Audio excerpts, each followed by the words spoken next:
Day viewers, I thought I'd come out here on the back deck. The sun is looking pretty today, but all morning it's been cloudy and wet and damp. We've had 3 days of rain. I was going to go out there and saw on my tree today, but I didn't. It's late in the afternoon now. We will get around to trimming on the tree some more. I've been toying with the idea, right as you go down my driveway, the hillside is higher than the driveway. Or way back when we cut the driveway, we just bulldozed it right down the hill.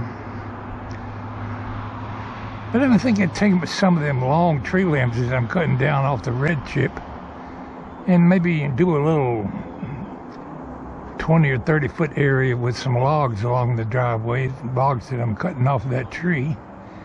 Kind of a decorative split rail fence type design, just something to use some of the wood for, like a little bit of an artsy look, since there'll be sunlight there instead of shade once those two trees are cut down. And I'm toying with an idea of decorating with some of the logs rather than burn them. They're all odd shaped and crooked and twisted, but that might make it even more artsy. It's just an idea I've been toying with. Take my limb cutter down there and cut up the small limbs and spit them down the hill. I could do that. But I'll let those trees are right at 40 years old now. You wouldn't think it, but they've been planted there that long. I don't know what the life expectancy of a red tip tree is, but I think my next video I'll call it The Art of Falling a Red Tip Tree. I've got some ideas about videoing as the tree falls one limb at a time. One of my viewers pointed out that I should just cut the 3 main veins at the top and let the whole thing fall, and I could do that. But then you got to climb in amongst all that stuff and cut the limbs up anyway, so I might as well just cut off one limb at a time. And it will take me some time to get all that stuff hauled away.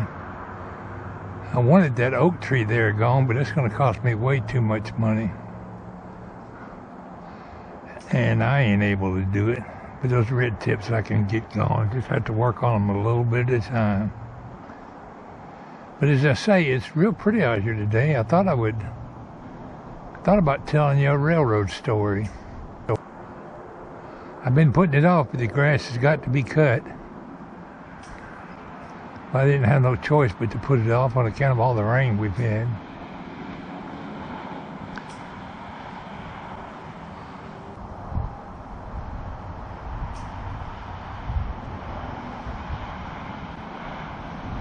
If I do my split rail type decoration along the driveway down there, I think it would be interesting. I could call it the Red Tip Way instead of a street name, the Red Tip Way, or Red Tip Lane or something. Summer is just about gone. Fall weather is starting to move in on us here. Temperature's been getting down in the mid-60s at night here. I'm sure we have plenty of warm days left.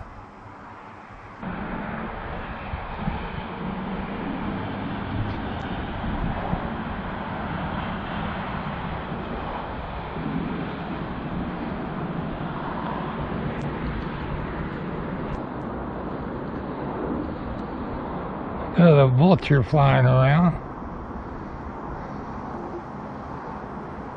Kind of soaring, really. He's not flying, he's just soaring with the wind. Better quit flying over my head, fella. You're liable to let one fly. Let's go on the front porch and have a look around. Well, he sure is zooming around my oak tree.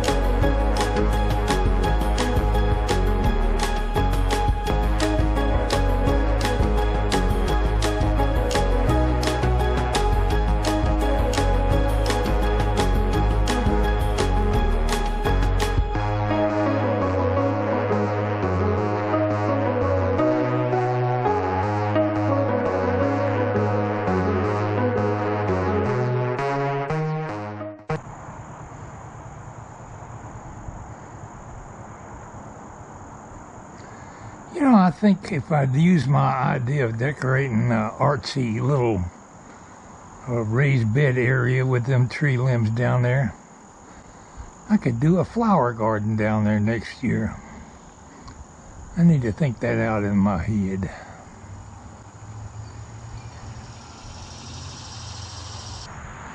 Well, you're sitting on the porch with Walter today on a Sunday afternoon, lazing around, doing absolutely nothing but thinking, reminiscing a little bit of days gone by when I used to work for the railroad. Let's talk a little bit about what I used to do for the railroad. I came to work for Norfolk Southern Railway in let's start that over. I came to work for the Southern Railway in 1969, right at the end of 1969. My seniority date was 12/19/1969. That's the date I officially began working for the railroad, although 3 months prior to that I was going to a training school for railway carman up in Marietta. Actually, that started around September, I think, shortly after I got out of the Navy. But what we did was, there's multifaceted duties of a railway carman. But at that time, we were inspecting and repairing mostly freight trains. There was a lot of piggyback trains running in the 60s and 70s. The railroads was running a lot of, we called them pig trains. Nowadays, they're called intermodal trains. They started out in the 50s, I guess it was. The railroad started hauling trailers on top of flat cars. Pretty soon it evolved into actually picking up whole truck trailers and setting them on the back of these flat cars, and they called it a piggyback service. Well, anyway, what they did was 18-wheeler type trucks, tractor trailers. The shipper would bring his truck over there and park it at the rail yard facilities, and they would pick it up with a small crane, set it on a flat car, and you could ship that trailer all the way to California. You wouldn't need the trucking company wouldn't need to hire a truck driver to drive it all the way over there. Now you see these intermodals going down the road now. They're using mostly containers. You still see a few with piggyback service. There's a big old thing called a fifth wheel table on both ends of, usually 2 on each flat car, that would carry 2 trailers. And it's called a fifth wheel, what you hook the trailer up to, the same kind of fifth wheel that's on the back of a tractor trailer. And they would just hook them to that fifth wheel. One of the duties we had to do was walk down the tracks and look up there and make sure that fifth wheel was locked. On more than one occasion, a train would get out where the fifth wheel wasn't locked and fall off the train. I think back when they first started that, they actually chained the trailers down to the flat cars. But primarily it's got into what they call containers now. Back then they could just ship any 18-wheeler type truck as long as it was hooked to that fifth wheel stand. But nowadays they use what they call a bogie. You can pick up this container, set it on top of the bogie, then it looks just like an ordinary tractor trailer. Pick it up and set it on the road and hook a truck up to it and go down the road to ship it to wherever it's going. So the truck drivers would haul it to the railroad. The railroad would haul it wherever in the country they wanted it to go, and over there another truck driver would pick it up and take it to its destination. I don't know if it saved the trucking company money but the railroad sure made money out of it. But they were just regular trailers until they started building these containers. Now they'll stack them 2 containers high in what they call bucket cars. I need some footage to go with this story. But I was thinking the other day when I used to work in what they call the pig yard, we referred to a train that was mostly piggyback service as a pig train. You look up on Google now, pig train, all you get is some kind of cartoon. They don't even mention the term pig train, but it was a slang term that we used, referring to a piggyback train. I entered TOFC, top of freight car containers, but we called them pig trains. I worked in the receiving yard for 3 years, and every day we had to go over and work 222 East. 222 East was a pig train that went from Atlanta to Greenville, up that way, and it ran passenger train service. In other words, they would run, say, 80 miles an hour rather than 45 like a freight train. They run high speed up there, taking it passenger train speeds, and we had two like baggage cars or whatever. We'd go in behind the locomotive. It produced steam to work the air conditioners and stuff. They shipped a lot of U.S. mail on that train, UPS, anything that needed to be delivered somewhere real fast would go out on 222 East, and our duty was to go to the pig yard. Back then the pig yard was like only 6 tracks wide, and we would inspect the cuts of cars. It might be 5 or 6 cuts of cars in that pig yard. They would all be doubled over and combined into one train to become 222 East. So about 4 o'clock they would come pick us up and take us over there to work the train, and by 6:30 or 7 we'd be done inspected all those tracks in the pig yard, looking for, making sure the fifth wheels were locked. Back then piggyback cars, pig cars, had bridge plates on both ends, and you could literally drive a trailer in some facilities if they didn't have a crane to unload the trailer with. They could be driven off onto a ramp at the end of the train. So back then, you don't see them much now, but all the piggyback cars had bridge plates on them. They would constantly be broke or damaged. You had to make sure they were locked and not going to fall off the train. We would check all the brakes. Back then, piggyback trains ran a combination. Some were cast iron brake shoes and some were composition brake shoes, and we had brake shoes scattered all through that pig yard. And we would take a hammer and a bar with us as we were inspecting the train, and if we saw a brake shoe that was wore out, we would stop and put it on right then on the train. It was not uncommon for me to put on 20 or 30 brake shoes in an afternoon just to keep them, make sure the train had good brakes, because remember, they're going to be running passenger train service. And when they say passenger train service, they meant it would be haul and buggy. We would go down to the south end of the pig yard in the evening. I guess it would be 6:30 or 7 o'clock. Take the flags down. Train switch engine would come and double all the tracks up into one train. Engine terminal would release 222 East locomotives to come couple up with their 2 baggage cars. And we had to couple steam couplers between them. I don't know if you've ever seen steam couplers, but you literally had to take a bar and a hammer and these big metal pipes that blow steam from one car to the next. It used to be on all passenger trains. I think most of them probably electric now. Well, they got pretty good at hooking up them steam couplers on them trains. And then when we got all the steam coupled, they would put a caboose on the rear. One of us would go to the back of the train to run the brake test. Sometimes it would be me, sometimes it would be somebody else. Call the engineer and tell him, let me know when your air pressure gets right. He'd charge it up to about 70, 75 pounds.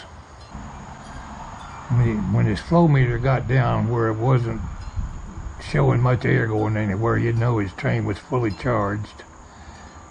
Flow meter was be up out of sight. That would mean it's still blowing air into the various reservoirs. Once he got his train charged up and ready to go, I'd get on a caboose, for example, call him up, and he said he's ready to make a brake test. Tell him to apply his brakes. He started drawing off his brakes 20 pounds, so you'd pull off on a good brake application. He got down to about 50 pounds. You'd get off and look, make sure the pistons came on the rear of the train. If they didn't, you'd know the air wasn't coupled all the way to the caboose. Get back up there and call them on the radio and say, you got 20 pounds off now. The brakes are applied on the rear. Go ahead and release your brakes, 222. Pretty soon he'd release them. You wait a few minutes and you'd hear the reservoir blowing.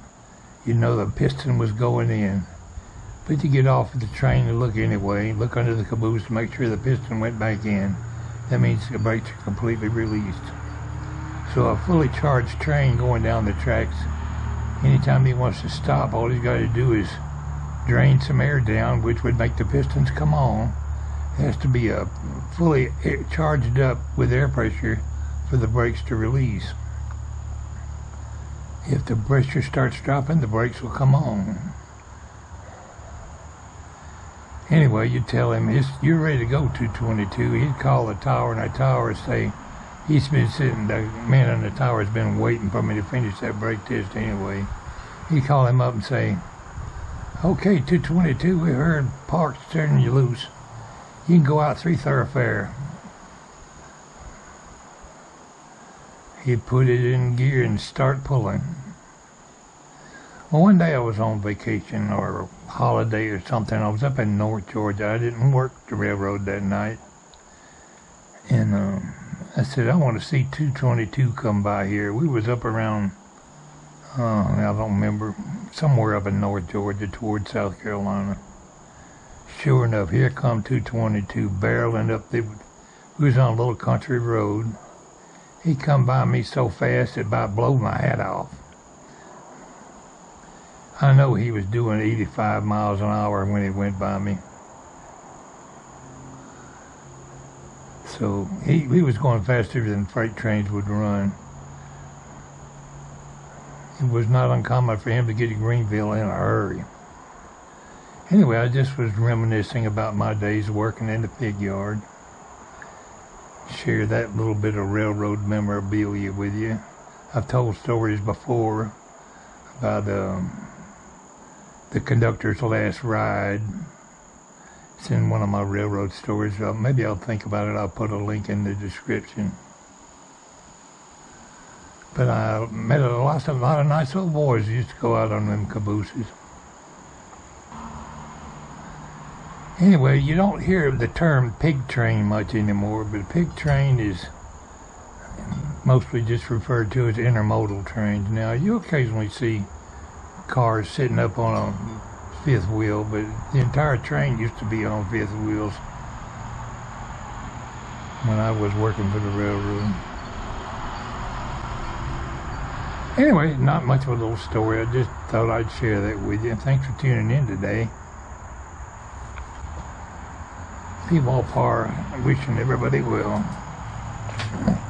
And tomorrow,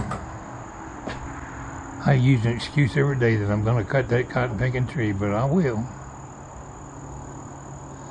See the tree on the limb on the bottom right-hand side where I already cut some off the other day? I might cut off that whole trunk. That'd make a nice long big log to lay out there by the driveway. One of my viewers saying, don't let it fall on your head. If it fell on my head, it wouldn't be the first time.